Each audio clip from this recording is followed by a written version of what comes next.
In the time before AT&T Fiber Internet. What? What are you doing in me dungeon? It's the only place where the bloody Wi-Fi works. Oh, and you don't mind the spiders? Spiders? What spiders? Oh no, they're everywhere! Oh! In the time after AT&T Fiber Internet. It's nice having fast, reliable Wi-Fi in the whole house. For sure. The dawn of a better internet era with AT&T Fiber. Limited availability in select areas. Check eligibility at att.com/getfiber. AT&T Smart Wi-Fi extenders may be required. Sold separately. Restrictions apply. The CBS Radio Mystery Theater presents...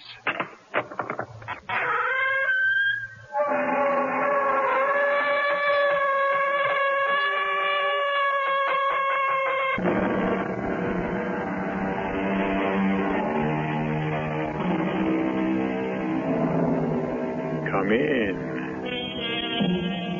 Welcome. I'm E.G. Marshall. It's the time of Halloween, when evil spirits abound. Ghouls and ghosts, pariahs and phenomena, witches and warlocks, vampires, werewolves, poltergeists, emanations, phantasmagoria, and crawling things too awful to imagine. All the outcasts from the natural world. Not only the supernatural and the dead, but the half-dead. The haunting army of the lost between two worlds. Look! By the sepulcher! Hey, you! Get away from there! What do you want? No, Digger, leave him. He's running away. Oh, but Miss Linda, he was trying to break in. I can't believe it. Why would anyone want to break into my mother's tomb? Well, I don't know. I don't guess now that he's gone, we are going to find out. I had a notion you might have recognized him. Why would I recognize a complete stranger?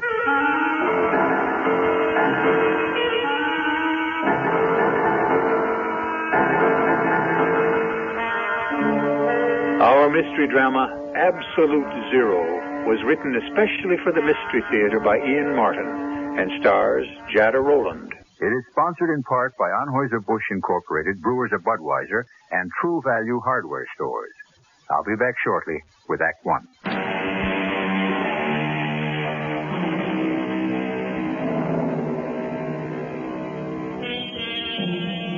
If we are to believe St. Peter that God is no respecter of persons, then it is one thing the Almighty has in common with death. No money, no power, no wisdom or guile can circumvent those dread wings once they fold about you. Or can you escape the shadow of finality? Long before the dawn of this 20th century, men had wondered and tried and failed. But with the turn of the century and the giant leaps forward in medical knowledge, did it become a possibility? Or was it still only an illusion? Come away, Miles. In a moment, George. Of course you must weep for Emily, but not sorrow. She's gone home, you know. What? To her eternal rest. Oh, my dear old friend. How can I comfort a man who's just lost the wife he adored? I need no comfort. In this case, I believe my kind of doctorate to be more capable of prescription than yours. Oh, Reverend Dr. Armbruster, I cannot agree with your diagnosis. I have lost my wife, not myself. And the last thing I need in this world or the next is divine guidance.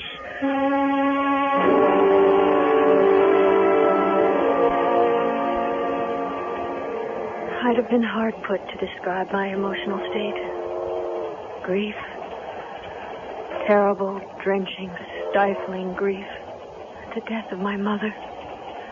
Even though it had been expected. Guilt. That I hadn't been with her during the last agonizing months. That I had been coward enough to accept my stepfather's offer to run away to school in Europe. And pity. For him. Because Dr. Miles Hendon had been the loving husband my mother always deserved. And a good father to me ever since my own papa had died. And perhaps to my shame, frustration, because I was going to be too late for my own mother's funeral. Excuse me, miss. Are you all right? Can I get you a glass of water? You cannot. Why? Oh, you looked a little pale, as if you were faint. Are you a doctor? No, miss. Donald Anson Caton, attorney at law, and at your service. Did you think I looked as if I needed a lawyer? No, I thought you looked as if you needed a friend. I'd rather be left alone. Well, I can do that on the train. I must apologize that we will be at much closer quarters on the coach. What coach? The coach from Hyannis to Orleans. You're going to Orleans? As far as the coach does. You're going to Wellfleet. How do you know? Oh, come, Miss Hendon. You are from a well-known family, particularly in the Cape Cod area. But forgive me, I had no wish to intrude on your privacy, only a desire to help if I could ease your troubles. I think you could best satisfy both by leaving me alone. I could see him hesitate for a moment at my blunt answer. And in that instant, I had the irrational urge to take back my dismissal. But in the moment of decision, I had waited too late. And with a deep bow, he withdrew.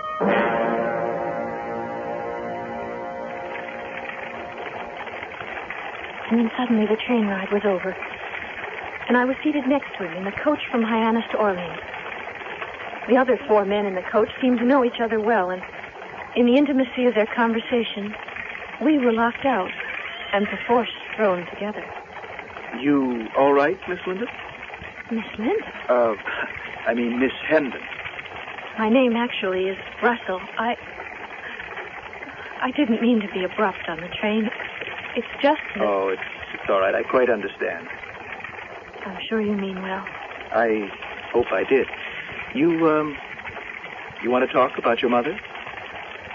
What does that mean? Well, you seem so terribly upset. I thought perhaps talking about it might help. What is there to talk about? She had a cancer of the blood. There's a new medical name for it. I don't know.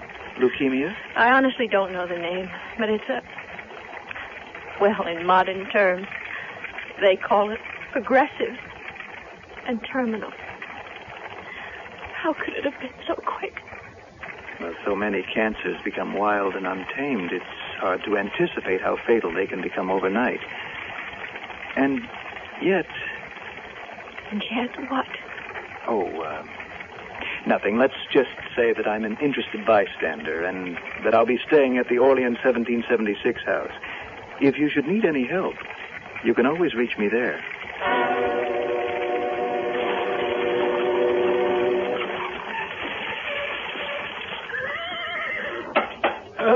Linda, my dear, how nice to see you again. Oh, Reverend Armbruster. Where is Miles? Dr. Hendon? Your father sends his deep regrets, but... But what? Well, he quite frankly, my dear, ever since your mother's demise, he's become, what shall I say, he's gone into a kind of seclusion. He is expecting me back. Oh, yes. After all, he sent for you. Digger Wells is here with a trap, but the horse threw a shoe. He'll be along any minute. I am too late for my mother's funeral. I'm afraid so, my dear. For the funeral. But not for what else? Well, I would hope there might be a sort of memorial service. Why? Well, it was a somewhat, how should I say, hasty affair. Not altogether satisfying from, well, in a religious sense, shall we say. No, don't let me put it that way. In a ritual fashion is perhaps more precise. But Mama is buried. Oh, yes. I saw her casket into the grave. And my stepfather was there. Beside me. Where is he now? Holed up on Slate Island. He's expecting me out there? If you want to go. After coming all the way back from Europe, I haven't much choice. I don't know. It's no place for a young girl under the best of circumstances. That menacing pile of rock. And with your mother gone, the house is a sad and lonely place. I've tried to persuade Miles to leave it and come back to the house in Boston. Money should be no problem. Then what is? Ghosts of the past. I suppose that's why Miles has chased himself back to the miserable island. Because there he does have something to grasp at. A picture of Emily by the sea. A feeling of her footsteps in the house and the linens of the bedroom. Preoccupation with the dead is a sterile emotion. And he has so much to offer the living, a brilliant doctor. And I don't think it's a healthy place for a young girl to be. He needs me, Reverend Armbruster. And she was my mother. I don't know why, but I have this uneasy feeling that you should have more company on your trip. You're a perfect old darling. But I don't want you to worry. I won't pretend it will be a very happy trip. But what on earth would I have to fear?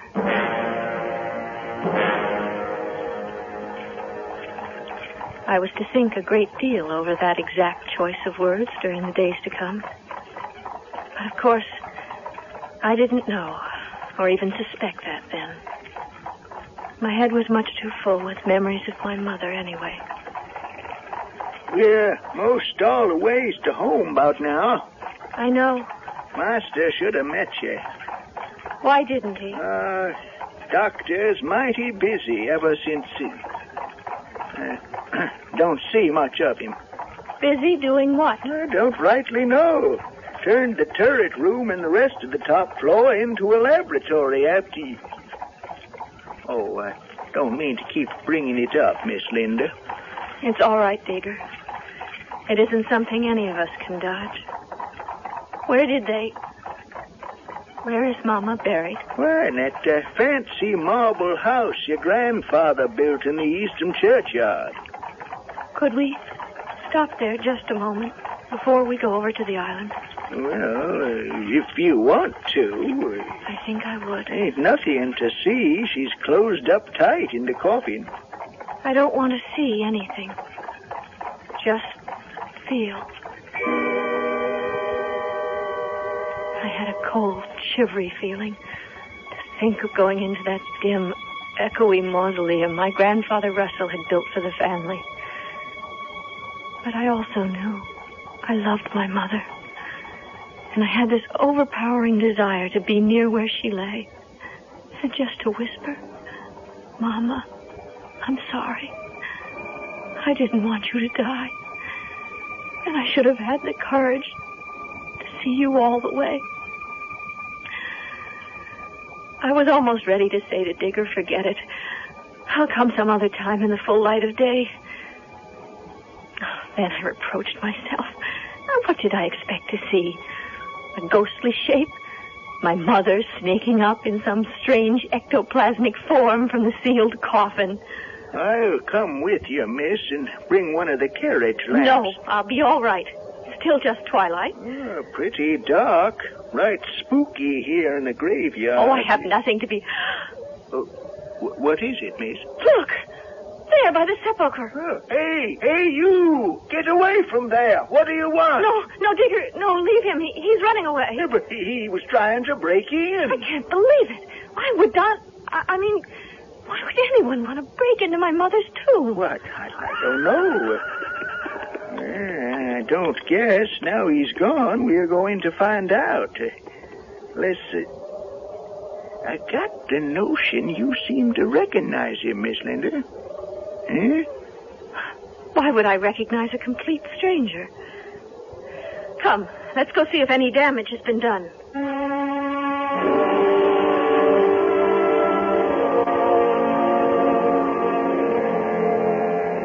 As they approach the dark tomb, Linda knows that she's not being honest with Digger, and certainly not with herself. There's no doubt that it is Don Caton, the young man who introduced himself on the train. Why has Linda's first impulse been to protect him? Has she been right to trust her heart rather than her head? I shall return shortly to pursue that question in Act 2.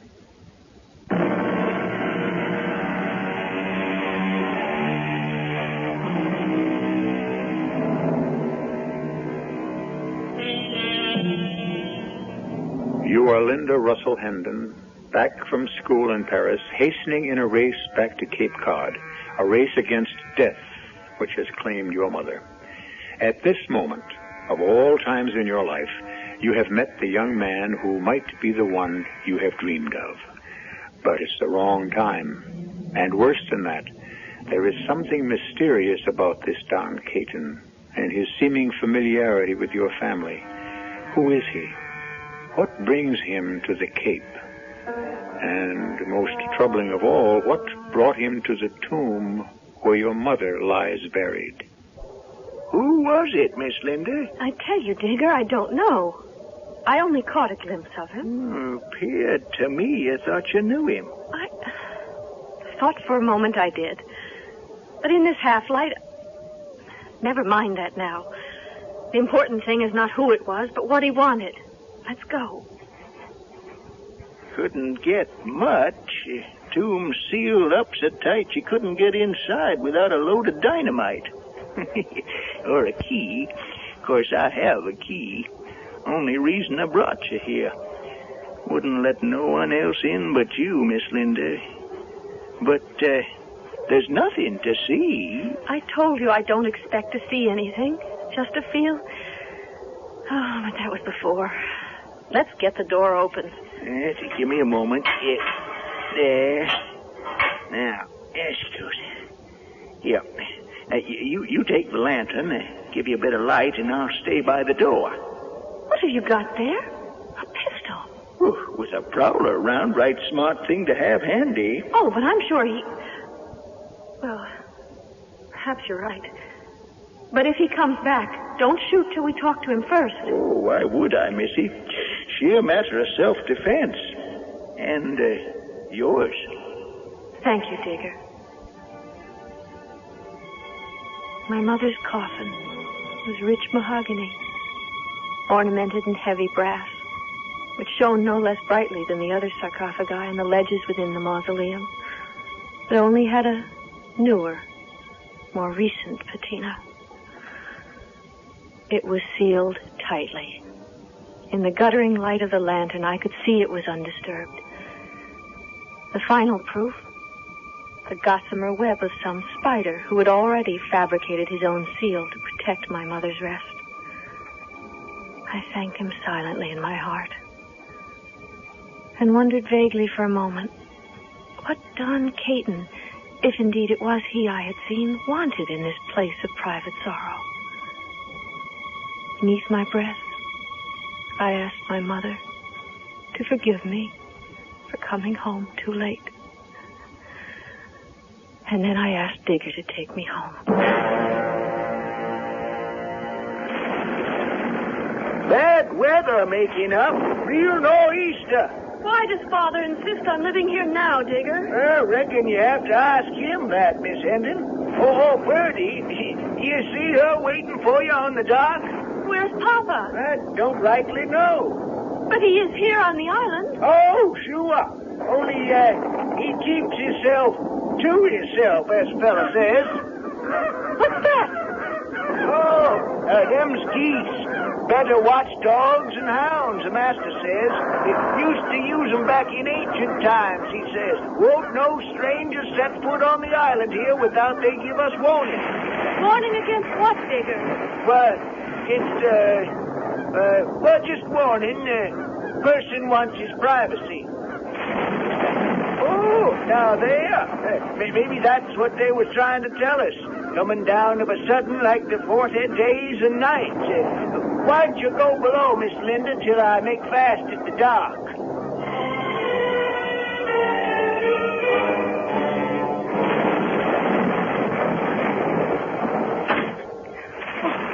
And sakes, child, let's get you out of that rain. And a fine welcome home. I've got to say, Bertie, I don't exactly feel like the prodigal son. Where's Papa? Oh, Upstairs, I reckon. Is he expecting me home? Oh, why, sure. But he's not here, not anywhere to meet me.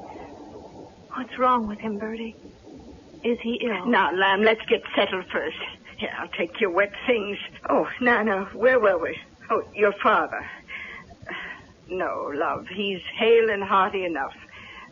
Outside. But inside? Well, he took the missus going awful hard, even though everyone knew it had to be sooner or later. But wasn't he looking forward to having me home? Oh, well, I don't know how to give that a straight answer. Sometimes I think...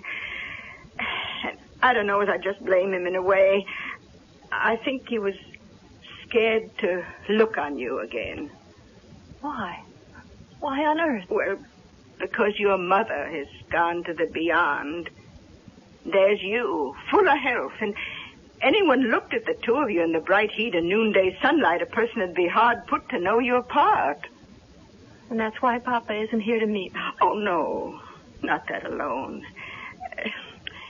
Ever since we laid her in the grave, he's took to the turret room and shut off the whole top floor. And he just hides away up there? Oh, Lord knows what he does, but it sure isn't much sleeping.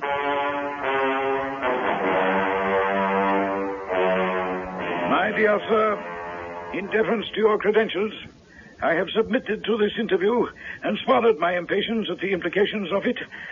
I accept you as a young man eager to do a good job in your chosen profession, Mr. Caton, but I don't like your implication that I am trying to corrupt something. But, Dr. Ferguson, you did sign the death certificate for Mrs. Miles Hendon. Yes, I did. And Dr. Hendon is a close friend of yours. That is beside the point. I signed the death certificate because I was called in to examine a woman who had been my patient for over 3 months. She was suffering from a cancer of the blood, which was gradually vitiating it to useless water.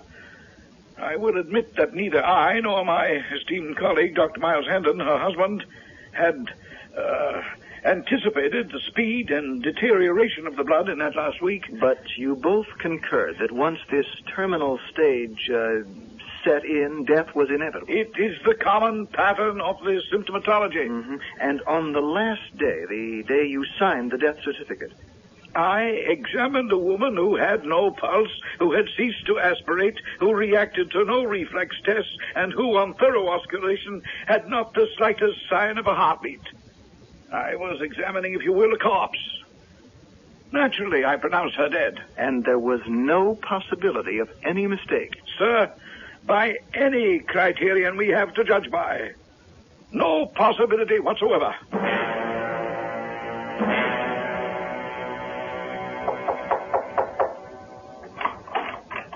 Miles. Oh, Linda, my dearest daughter. Forgive me for welcoming you so tardily. Oh, it's all right. I don't mind. I just don't understand. Please, Linda, let me mourn your mother in my own way. I offer no excuses. I only beg you to allow me to control the conduct of my temporary bereavement. Temporary?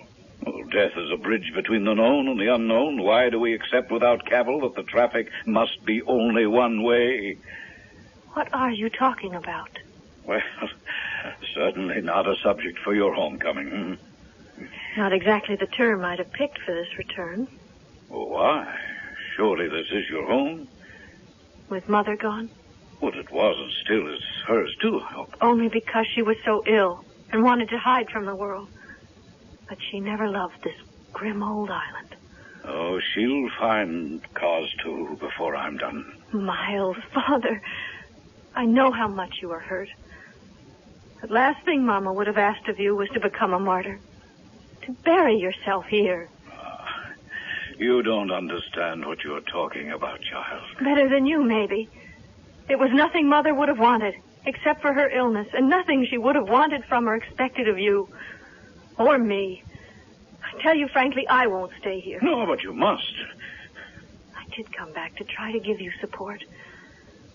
I did intend to stay with you a while till the wound had healed. I was ashamed of myself for ever allowing Mother and you to talk me into leaving when her time was so short. Linda, she didn't expect. The doctors, no one expected it. It might be so sudden. No excuse. I should have been here to help her. Stainer. Well, then promise me you'll stay and do the same for me. No. Mother had a reason for running away from life. It was being taken from her. You don't.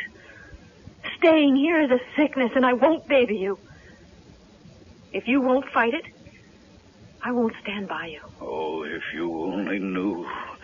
Why, Linda, I've just begun to fight, and I'm going to win. Win what? Well, when I'm ready to tell you, I'll show you. And then you'll thank me for it for the rest of your days. You and my beloved Emily, your mother. You'll stay and you'll see. You'll stay because you must stay. Well, perhaps tonight. That's all I ask, my darling. All I need.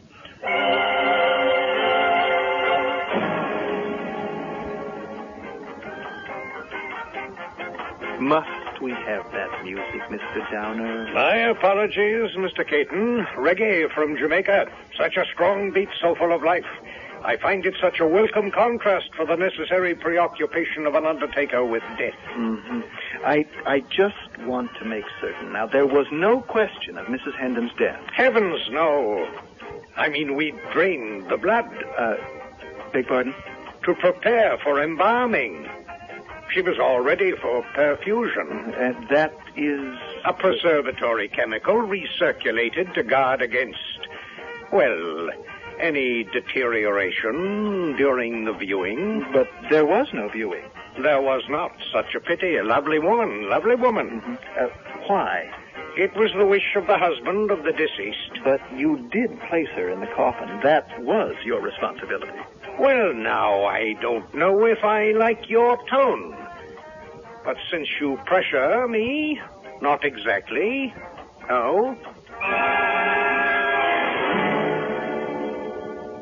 What are you suggesting, Mr. Caton? It is unconscionable. I will be no part of it. I don't see how you can avoid it, Reverend Armbruster. You were the officiating minister at the burial. But I mean, it's preposterous. You've seen my credentials, Reverend Armbruster. You've double-checked on me. And where a large enough sum of money is involved, nothing is preposterous or even impossible. But what about the police? Oh, I haven't enough evidence. Even if I had, it would take time to get an authorization from the courts. In the meantime, I am concerned that another life is at stake. I'm asking you, sir, can you and will you open Mrs. Hendon's coffin? What do you expect to find? Nothing, Reverend Armbruster. Neither her body nor her soul. I expect to find that coffin empty.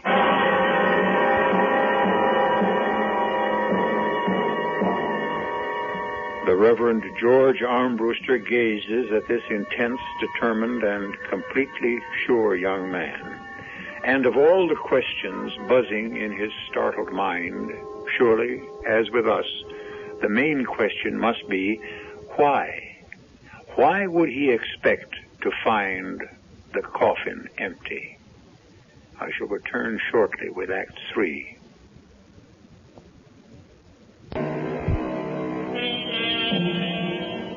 For the moment, the storm, a typical sou'wester, has passed over the Cape, although the rain is still coming down in a steady drizzle. Approaching the mausoleum by total dark, with the damp cedars dripping and the elms and maples rustling in ghost voices to each other, the building looms even more eerily than earlier in the day. And while the Reverend George Armbruster hesitates, thinking about changing his agreement to this strange young man's request on Snake Island, Linda also is regretting her agreement with her stepfather. Who's there? It's me, Digger. Oh, Miss Linda. What are you doing out in this storm? Come in the barn, quickly.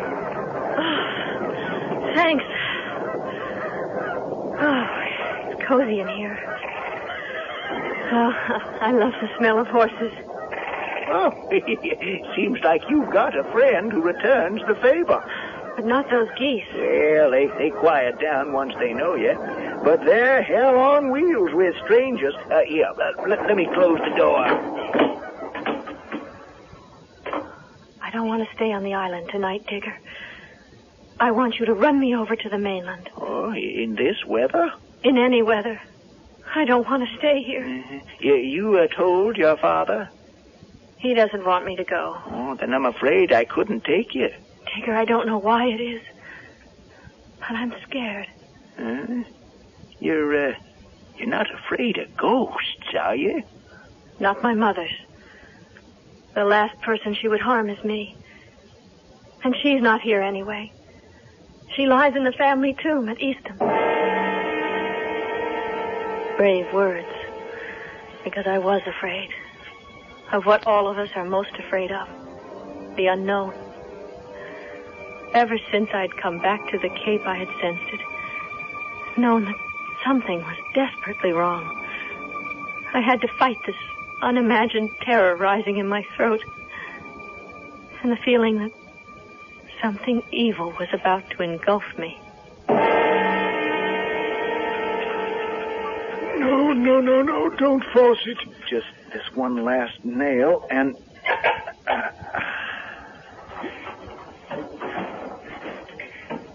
Well? See for yourself. Oh, dear Lord. You were right. Empty. What does it mean? I'm not quite sure, Reverend Armbruster.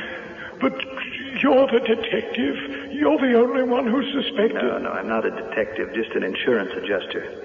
Anytime a policy is written for $1 million and death occurs within an unexpectedly short period, the company has to investigate. Dr. Hendon insured his wife for that amount? Yes.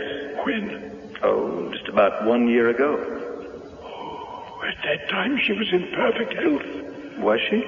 Well, yes, it seemed so to me.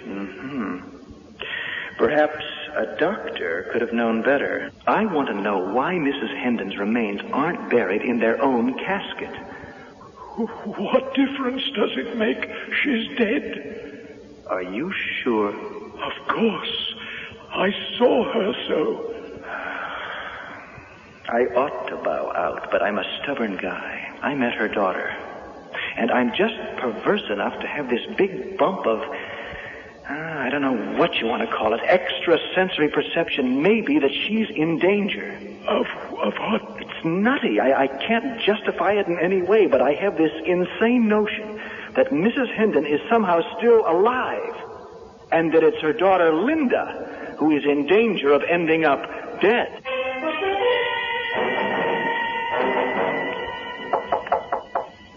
Who is it? It's Birdie, dear. Oh, come in. I just brought you up one of my old toddies to help put you to sleep. I don't feel much like sleeping. Where's my stepfather? Oh, still locked up above there in his chemistry laboratory or whatever it is. Does he know I want to see him? Oh, well, Digger must have told him.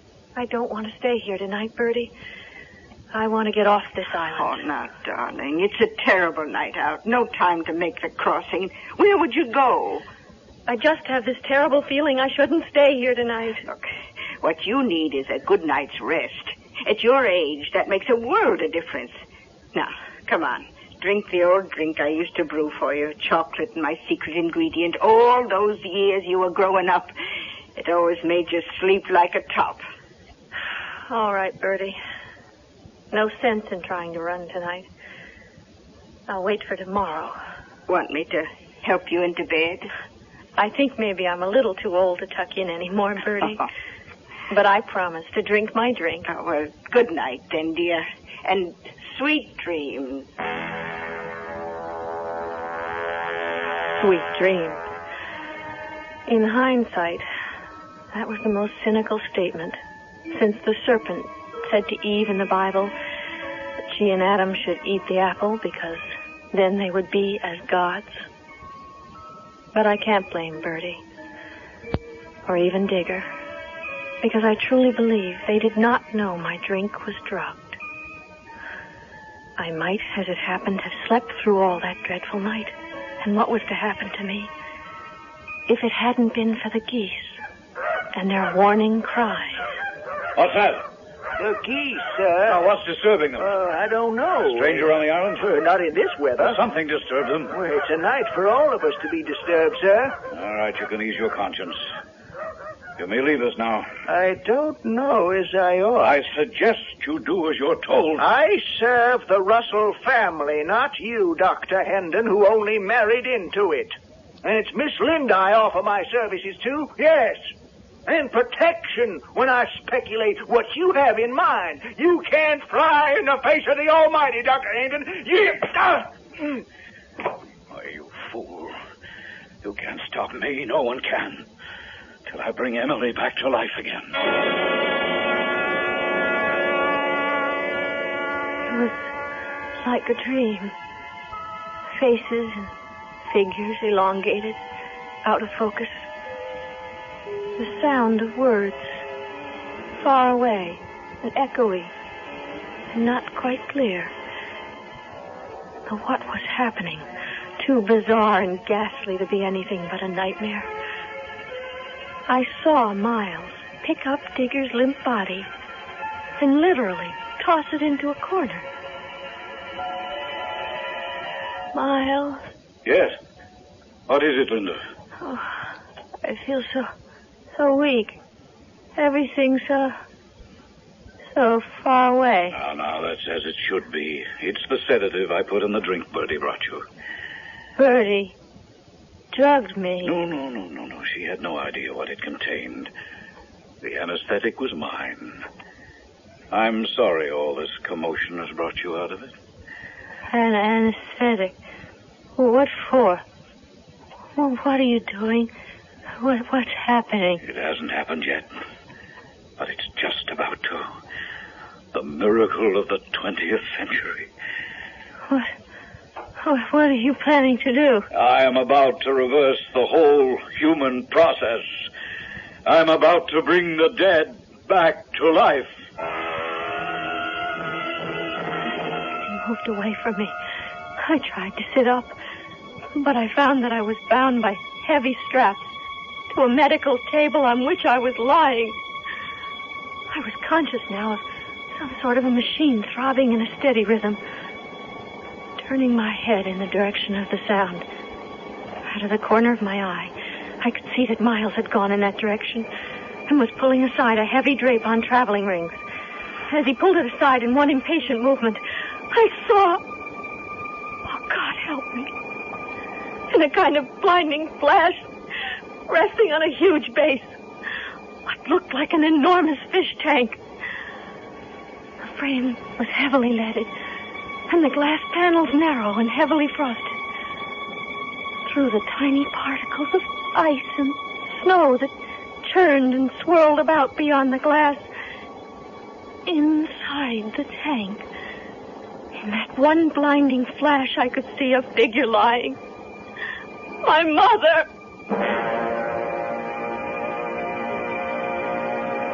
What's Mother doing in that thing?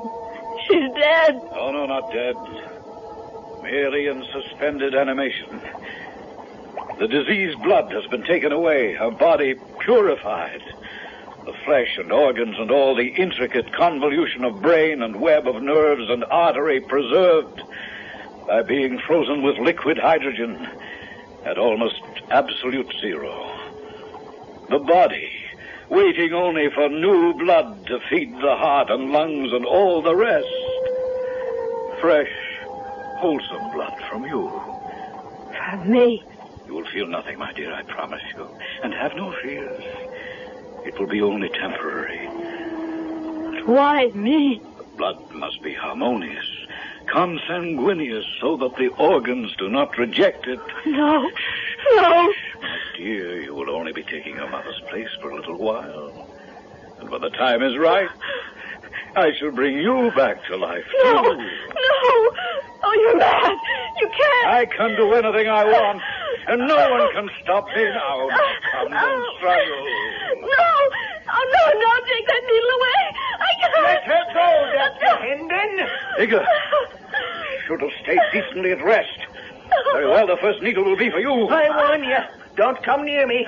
I have a pistol. You wouldn't dare use that on me, old man. You're so weak you can't even aim it. Give it to me. I warn you, stay back. You wouldn't harm me, Digger. I'm your master. No, Digger has always served the Russell family, not you. I know where my loyalties lie. With you, Miss Linda. Right, damn you! Good Lord, you hit the compression chamber! My man! Hendon, open up! Hendon, too late for you. Raise your head. Lift him in! Quickly, Digger! And get her loose. Fast! This room is filling with hydrogen. One spark and the blow is all to hell!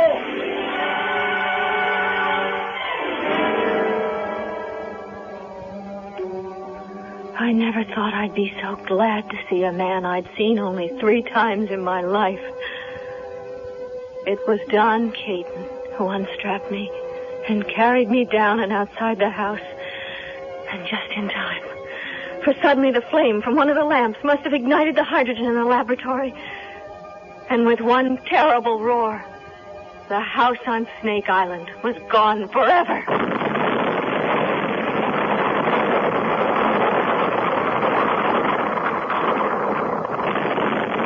Did everyone get out? Everyone except Miles and... If you mean my mother. She was dead already. Of course. And Miles was quite mad. If it hadn't been for this young man here, we would all have been innocently involved in a terrible and tragically unjustified death. Mine. Well, not while I was around. Once I found you, I wasn't going to let you go. But I don't understand how. Well, I'm an insurance adjuster, Linda. A year ago, your stepfather took out an enormous policy on your mother. Our doctors didn't realize she had an incurable disease. It's not very common. But apparently, Dr. Hendon did. He spent every cent of his own and your mother's trying to find a cure for her. But in the back of the mind, he must always have had this incredible scheme. And knowing how much money he would need to even attempt what he dreamed, the insurance was taken out. My company, were alerted by some strange things about your mother's funeral. And with the help of the Reverend here, I found that her coffin was empty. So that's what you were doing last night at the mausoleum. Mm-hmm. Insurance business. I'd like to write a policy with you. Oh, no thanks. I have no intention of dying. I have even less notion to allow you to. The policy I had in mind was between you and me. For life.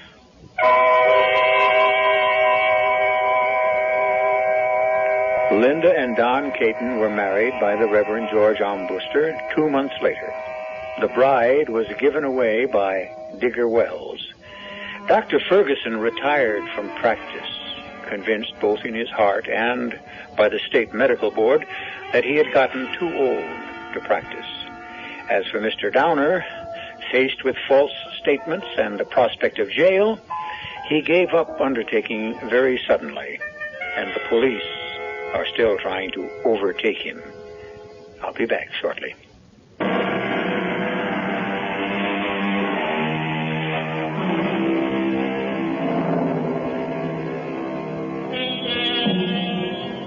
You know, in the period of this story, cryobiology and cryogenics, the study of living matter's reaction to intensely low and freezing temperatures, was a gleam only in the science fiction writer's fertile mind.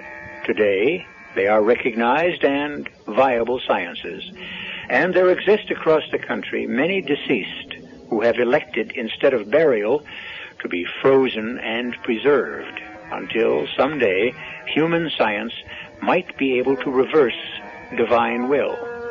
I choose no side, but only comment that once again it reminds us that truth can be stranger than fiction. Our cast included Jada Rowland, Russell Horton, Ian Martin, Bryna Rayburn, and Court Benson. The entire production was under the direction of Hyman Brown. Radio Mystery Theater was sponsored in part by Anheuser-Busch Incorporated, brewers of Budweiser, True Value hardware stores, and Contact, the 12-hour cold capsule. This is E.G. Marshall inviting you to return to our Mystery Theater for another adventure in the macabre. Until next time, pleasant dreams.